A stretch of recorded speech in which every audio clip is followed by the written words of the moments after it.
Damn Reincarnation Capítulo 120. A audiência. 1. Basicamente, sou um dispositivo suplementar para sua magia, Sir Eugene. Os olhos de Mer brilharam quando ela se sentou na cadeira. Já que Eugene recebeu a fórmula de controle, Mer não estava mais vinculada à bruxaria, mas a ele.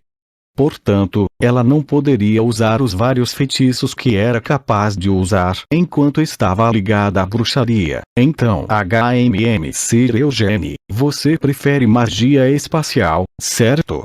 Esse tipo de magia requer um alto nível de cálculo de coordenadas quando se está usando uma fórmula. Não importa o quão inteligente você seja, não será fácil calcular perfeitamente as coordenadas espaciais enquanto a mana flutua. Teleporte desempenhava um papel importante no combate mágico. Não era exagero dizer que a velocidade e o uso adequado dela determinavam o vencedor do combate.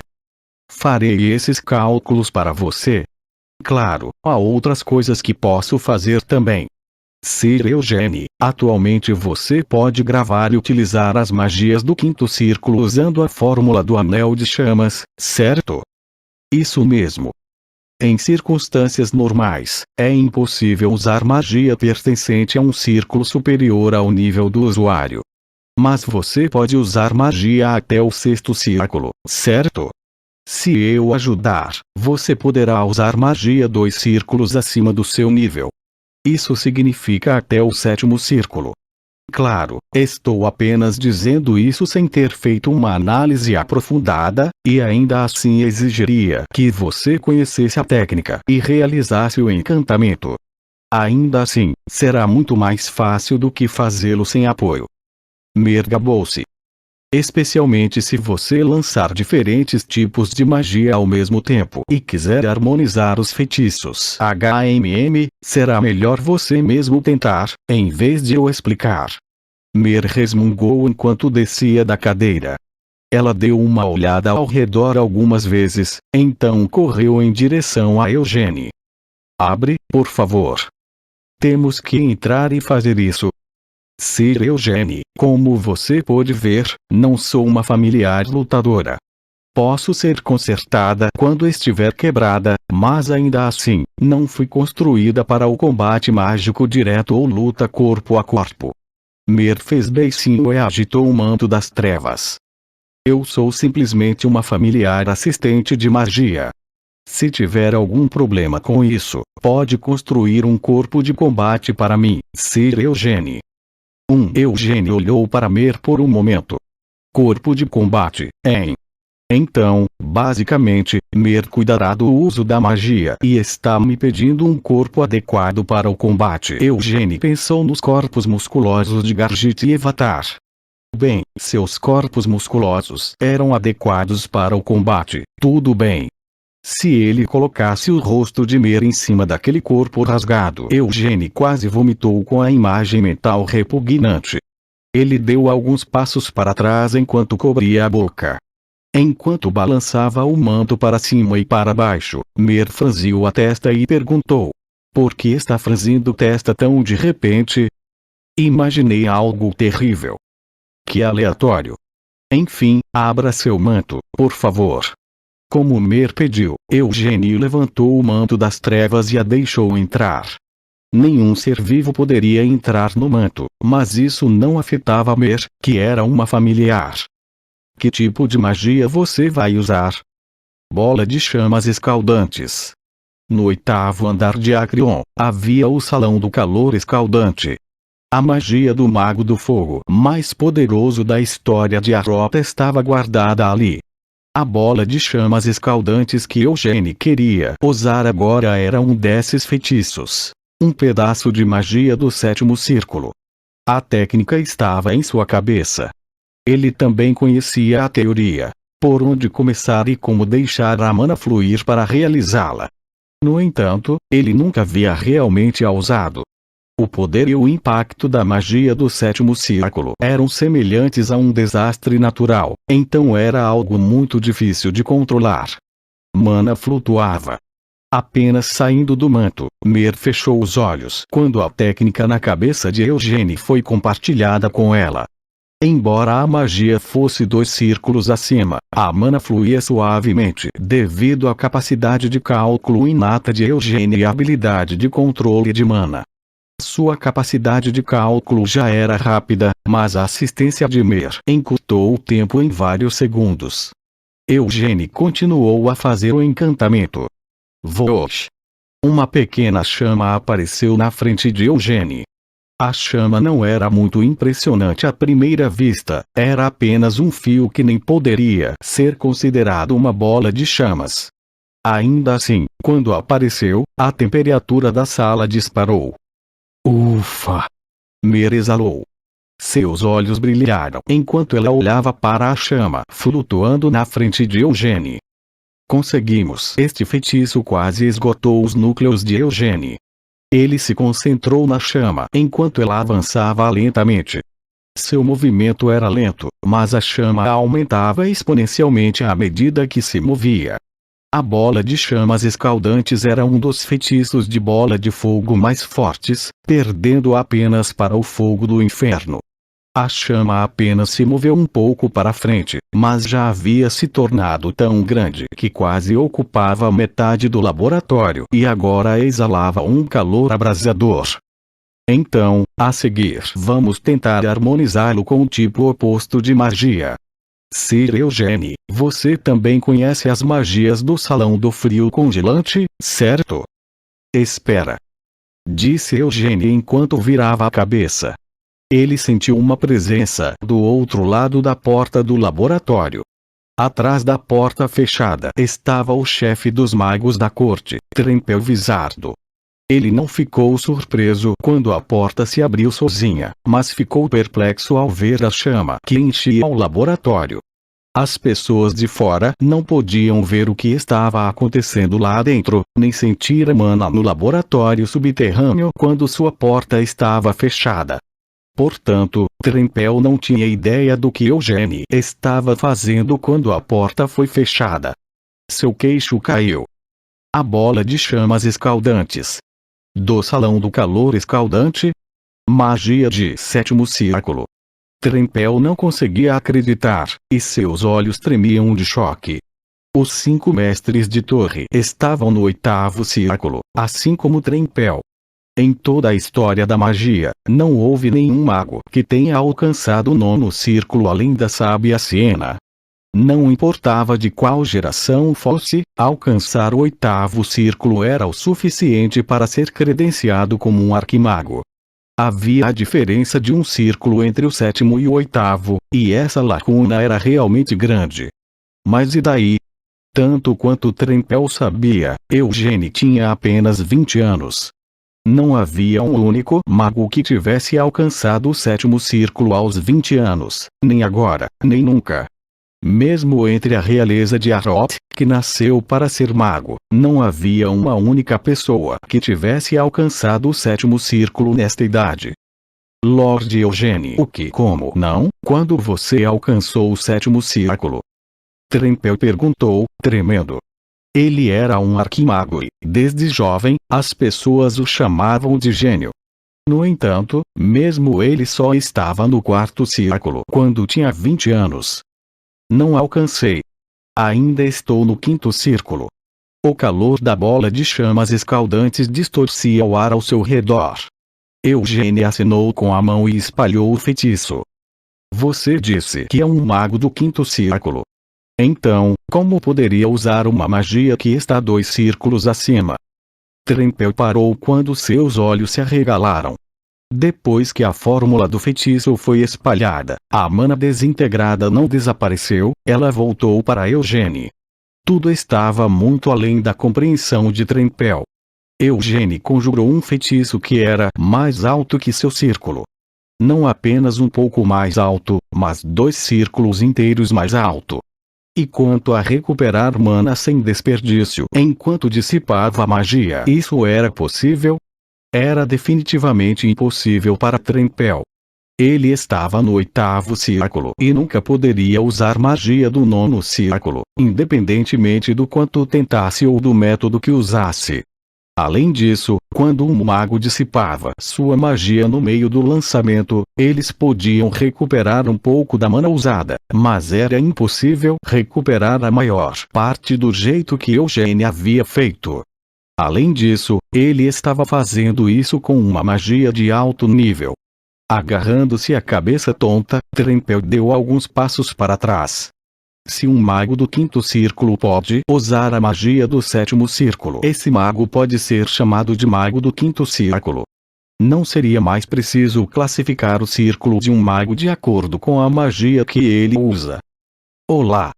Esta saudação não fez nada para limpar a confusão de Trempel. Vendo Mer enfiar a cabeça para fora do manto de Eugênio, as pernas de Trempel se transformaram em geleia e ele caiu no chão. O que? Sir Trempel, entendo sua surpresa. Não se preocupe, a única razão pela qual Sir Eugênio poderia usar a magia do 7º círculo era que ele tinha a ajuda da familiar da senhorita Siena, eu. Mer ergueu pomposamente o queixo. Ele não pode usá-la sem minha ajuda. Eu sou legal, não sou? Você está aqui para a audiência? Eugênio falou enquanto acariciava a cabeça da Mer que não parava de falar. Trempel tardiamente caiu em si e se recompôs. Sim, Lord Eugênio. Sua audiência será realizada hoje. Hoje? É mais rápido do que eu pensava. Achei que demoraria mais alguns dias. O assunto é bastante sério. Originalmente, Trempel estava planejando agir de forma solene e arrogante. Estava indo para intimidar Eugênio e levá-lo para a audiência de forma agradável e carinhosa, mas ele caiu vergonhosamente de bunda. Onde será realizada a audiência? No Palácio Abram, como de costume. Estávamos planejando fazer isso, mas o mestre da Torre Vermelha recusou veementemente. Franzindo testa, Trempel caminhou pelo corredor do laboratório. Como deve saber, Lord Eugênio, além da família real e dos magos da corte, ninguém pode usar magia no Palácio Abram. A restrição também se aplica aos mestres da torre. Sim, ouvi dizer. De acordo com o mestre da Torre Vermelha, era errado realizar uma audiência quando você não cometeu nenhum pecado e seria ainda mais errado realizá-la em Abram, onde a magia é proibida. HMPH. O mestre da Torre Vermelha, aquele cara é muito desconfiado. Não é como se a família real e os magos da corte de Arop fossem persegui-lo usando a audiência como uma oportunidade, certo? Não vejo necessariamente dessa forma. Interrompeu uma nova voz. O ar à frente dele se distorceu e depois se abriu quando Lovelian saiu dele. Só achei que não fazia sentido, Trempel. Acredito que você é um homem justo e a família real é justa. Trempel grunhiu. Meu discípulo, Sir Eugênio, não cometeu nenhum crime. Então, por que ele deveria ser convocado para uma audiência? E por que a audiência deveria ser realizada em Abram, onde os magos se tornam impotentes? Pare com isso, Lovelian. A localização já não mudou de Abram para o palácio anexo no lago externo por causa de sua oposição inflexível. Você ia realizá-la no tribunal. Só mudou para o palácio anexo porque me opus à ideia. Meu Deus, por que você diria essas coisas desnecessárias? Lord Eugênio, não tenha nenhuma ideia errada. Eu não concordo com a audiência.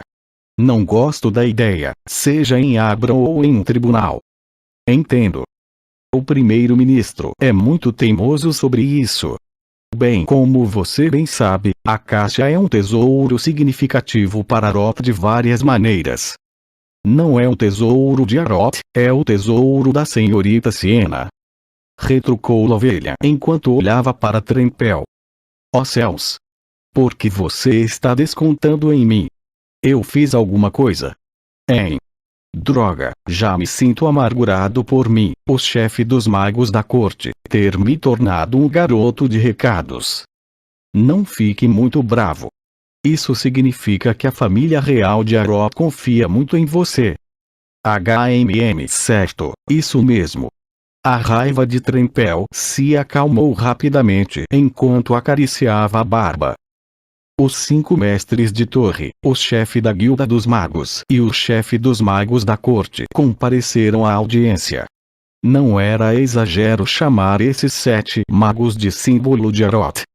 Sabe o que eu vi? Quando ele se sentou, o rosto de Trempel se enrugou em uma carranca. Lord Eugênio lançando a bola de chamas escaldantes do 7º círculo. Isso é verdade. O chefe da guilda dos magos, Edgar Giron, arregalou os 2 olhos e encarou Trempel. Isso é inacreditável. Eugênio Lyonhart não tem 20 anos. Como ele poderia alcançar o 7º círculo?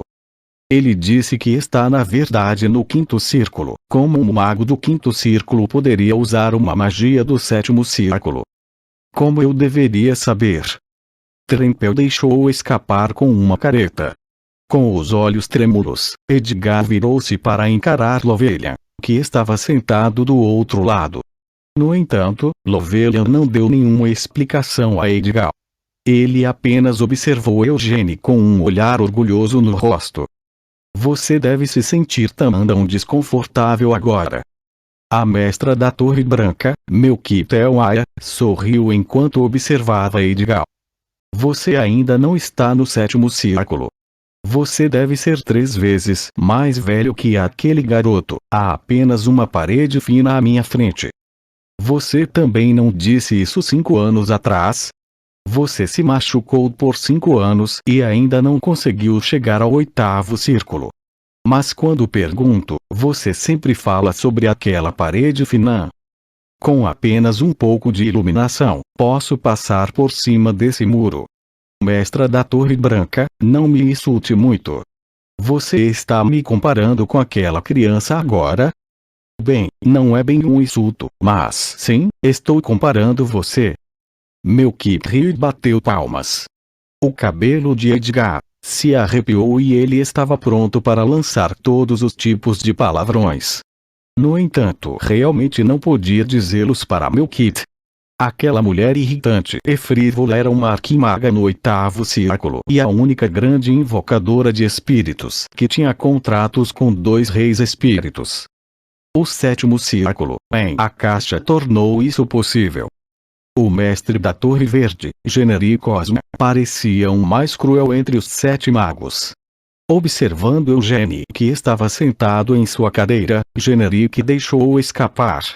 Se não fosse por Akasha, seria impossível alcançar o 7º círculo na idade dele.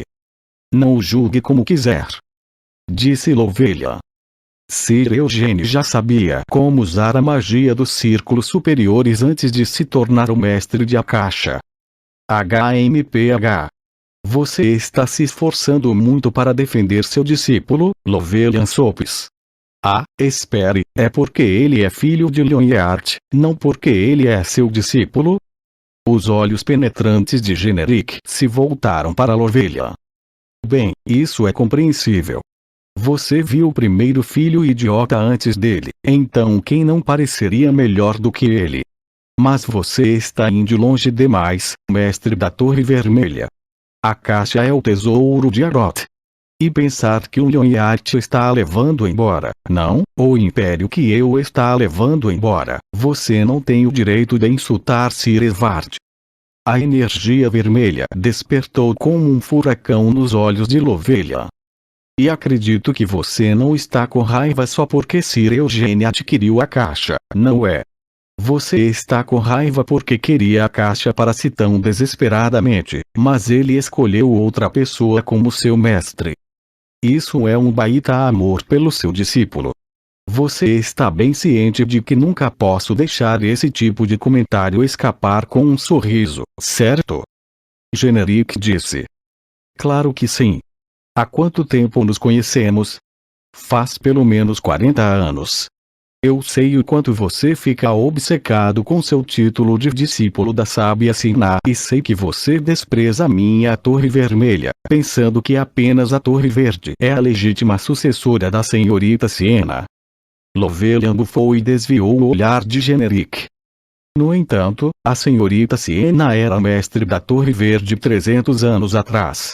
Não é ridículo a Torre Verde ficar obcecada com isso e se gabar de seu autoproclamado título de sucessora dela. Não importa o quanto você discuta e insista, a Caixa escolheu Sir Eugene. Seu desgraçado. Incapaz de conter sua raiva mais, Generic saltou de seu assento. Melkith aplaudiu e assoviou como se tivesse esperado por esse exato momento. Lutem! Lutem! O mestre da Torre Azul, Irido Zeuseland, estalou a língua enquanto olhava para Melkith. O que diabos você está fazendo agora? Não está envergonhada na frente do jovem? Não tenho intenção de lutar. Lovelain sorriu enquanto dava de ombros. O mestre da Torre Verde foi inapropriadamente levado por seus sentimentos, só isso. Generic cerrou os dentes enquanto uma vasta mana enxameava ao seu redor. Lovelain zombou e convocou sua própria mana para lutar contra o mestre da Torre Verde. Brum! A imensa mana despertada pelos dois sacudiu todo o anexo. Ele é mais resistente do que eu esperava. Sentado em seu assento, Eugene observou toda a cena se desenrolar. Seu professor, Lovelain, nunca perdia a paciência na frente de Eugene. Ele conheceu Lovelain quando tinha 13 anos e, também naquela época, Lovelain era agradável e gentil com as crianças, um professor gentil e benevolente. Ainda assim, isso não significava que ele era fraco. Era muito rigoroso com os magos da Torre Vermelha. Se cometessem um único erro durante o experimento mágico, Lovelain apareceria de repente e os repreendia severamente. Mesmo agora, Lovelain brigou com Generic sem deixar suas palavras passarem. Por que aquele maldito continua me observando? Isso é desconfortável, pensou Eugene. O mestre da Torre Negra, Balzac Ludbeth, também compareceu àquela audiência. Lovelain e Generic estavam lutando com mana bem debaixo de seu nariz, mas Balzac não prestava atenção e apenas olhava para Eugene. O príncipe herdeiro Onein chegou. Os guardas do lado de fora do palácio anexo anunciaram a chegada do príncipe herdeiro. A mana no ar, cada vez maior, como se os dois magos fossem se devorar, diminuiu instantaneamente. Todos os magos, incluindo Eugene, se levantaram de seus assentos. Para ser sincero, não queria comparecer a esta audiência. Onein Abram entrou no salão com um sorriso estranho. Foi só uma disputa, disse Lovelain enquanto se curvava. Sua Majestade não está presente. Isso mesmo. Sua Majestade atribuiu este assunto a mim e ao primeiro-ministro. Respondeu Onein, voltando-se para olhar o velho que o seguia. Francamente, Sua Majestade não se sente bem com este assunto. No entanto, o problema deve ser tratado com justiça, para que a família real não coloque seus sentimentos pessoais em primeiro lugar. Além disso, se um rei lidasse pessoalmente com esse assunto, isso colocaria Lord Eugene em uma posição incômoda. O rei está realmente sendo atencioso. Eugene pensou sem levantar a cabeça. Ele simplesmente não quer assumir a responsabilidade. Claro, não poderia dizer isso em voz alta na frente de Onein. Levantem a cabeça, todos. E, por favor, sentem-se. Onein sentou-se no assento central. Em primeiro lugar, gostaria de esclarecer o objetivo desta audiência. Ela não é sobre o relacionamento de Arot e Kiel.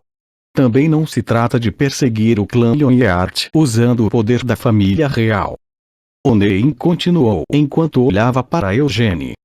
O clã Lyonheart não deveria ser perseguido, e não há razão para isso. Como afirmou o mestre da Torre Vermelha, não é como se o Lord Eugene tivesse cometido algum crime. Sua Majestade, o primeiro-ministro sentado ao lado dele sussurrou. Acreon estava armazenando a caixa por 200 anos. Ela é a biblioteca real de Arot, e tudo nela pertence à família real de Arot. Isso mesmo. Continuou Onen enquanto acenava com a cabeça. No entanto, não é como se o Lord Eugene tivesse roubado a caixa. Embora a caixa pertencesse a Arot indefinidamente, seu mestre era a sábia Siena e o Lord Eugene afirmou que a sábia Siena entregou pessoalmente a caixa a ele. Esse é o propósito desta audiência, verificar a validade de sua reivindicação. Disse o primeiro-ministro enquanto se voltava para Eugene. 200 anos se passaram desde que a senhorita Siena se isolou. Mas agora ele está nos dizendo que está viva e entregou a propriedade de a caixa para outra pessoa. É difícil acreditar cegamente em sua afirmação. Difícil de acreditar. Lovelain deixou escapar enquanto semicerrava os olhos. O primeiro-ministro correu. Isso significa que meu discípulo está mentindo? Estou falando apenas de possibilidades. Disse Correu enquanto acariciava a barba. 200 anos é muito tempo. Temos procurado desesperadamente pela senhorita Siena, mas não conseguimos encontrar nem mesmo um traço. Como ela poderia simplesmente entregar a propriedade de a caixa? Mesmo que seja verdade, a caixa pertenceu a Acreon, a Arot por 200 anos. Então não seria certo para a família real de Arot reivindicar a caixa. Reivindicar algo que eles nem podem usar. Melkip riu. Bem, sim. É verdade que a caixa pertence a Arot há 200 anos. Mas afirmar que Arot é o mestre de a caixa não é ridículo. Mestra da Torre Branca, Conreu tentou interrompê-la, mas Melkip continuou. O quê? Estou errada. Por mais de 200 anos, ninguém poderia se tornar o mestre de a caixa. De antigos reis a todos os magos de Acreon, a caixa não reconhecia ninguém como seu mestre. Não sou um mago. Respondeu Correu enquanto bufava. Estou ciente de que a caixa é o cajado da arquimaga, mas não consigo sentir isso. Ainda assim, posso sentir que é o tesouro da família real. Tudo em Acreon pertence à família real. Ninguém poderia se tornar dono da caixa. O ermita de 200 anos atrás reivindicando sua propriedade. Sinto que isso é um ato muito vergonhoso. Quando Correu disse isso, Lovelain pulou de seu assento. Olhou ferozmente para Correu. No entanto, o homem não vacilou mesmo diante dos olhos penetrantes de Lovelain. Não me encare demais. Eu sirvo à família real e sou responsável pelos assuntos de estado de Arot. É natural eu agir por Arot. Posso dizer uma coisa também. Depois de ficar quieto todo esse tempo, Eugene falou. Vá em frente. Conreu assentiu. Eugene se levantou enquanto limpava a garganta silenciosamente. A senhorita Siena está viva. Olhando fixamente para Conreu, ele continuou. E ela me disse que retornará a Arot e derrubará todo o país. O quê? Juro pela minha mana que tudo o que eu disse agora é verdade. A senhorita Siena não está apenas viva, mas também furiosa com Arot. Onen deixou cair o queixo. Não tenho certeza de como ela vai descarregar sua ira. Tanto quanto eu sei, o Palácio Abram foi um presente dela. O lago que circunda o palácio também foi feito por ela. O círculo do selo demoníaco do palácio também não foi obra de senhorita Siena? Então ela pode afogar todo o palácio. Ou então pode derramar uma chuva de meteoros no palácio. Mas não é da minha conta. Depois disso, Eugene sentou-se em seu lugar. Sir Lovelain. Sim? Lovelain estremeceu. Vou falar bem de você para a senhorita Siena para que você e a Torre Mágica Vermelha não sofram nenhum dano. O que Lovelain deveria dizer sobre isso? Ele abriu a boca para responder algumas vezes, mas acabou apenas concordando. Obrigado,